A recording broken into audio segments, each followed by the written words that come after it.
शिरोळ तालुक्यातील नांदणी येथे जनावरांचं मांस बेकायदेशीर वाहतूक करणाऱ्या ट्रकवर रविवारी दुपारी कारवाई करण्यात आली।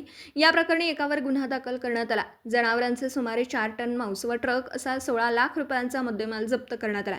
या प्रकरणी याकूब मौला जमादार आणि मेहबूब आलम राहणार जवाहरनगर इचलकरंजी याच्यावर गुन्हा दाखल झाला। पोलिसांतून मिळालेली अधिक माहिती अशी आहे, नांदणी येथून ट्रकमध्ये निळ्या रंगाच्या कॅरेटमध्ये जनावरांचे मांस भरून देण्यात येत होतं। येथील स्थानिक नागरिकांच्या त्यांनी ट्रक अडवून याबाबत शिरोळ पोलिसांना माहिती दिली। पोलिसांनी नांदणी येथे 4 चाकी टाटा मोटर ट्रक क्रमांक MH43 BP 4962 या ट्रकवर कारवाई करून सुमारे 4 टन जनावरांचे मांस निळ्या रंगाच्या कॅरेटमध्ये भरून येत असल्याचं आढळलं। मांस वाहतूक करताना त्यांच्याजवळ कोणत्याही प्रकारची कागदपत्र न आढळल्याने सुमारे 11 लाख रुपये किमतीचे जनावरांचं मांस व 5 लाख रुपये किमतीचा ट्रक पोलिसांनी जप्त केला।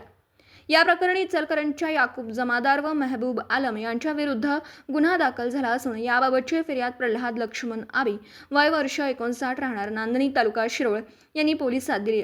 अधिक तपास पोलीस उपनिरीक्षक शीतल पालेकर करीत आहेत। नांदणी येथे जप्त करण्यात आलेल्या जनावरांच्या मांस व वाहनाचा पंचनामा करून मांसाचे तुकडे पुढील तपासासाठी पाठवण्यात येणार आहेत। नेमके मांस कोणत्या जनावराचं आहे हे यातून कळणार आहे।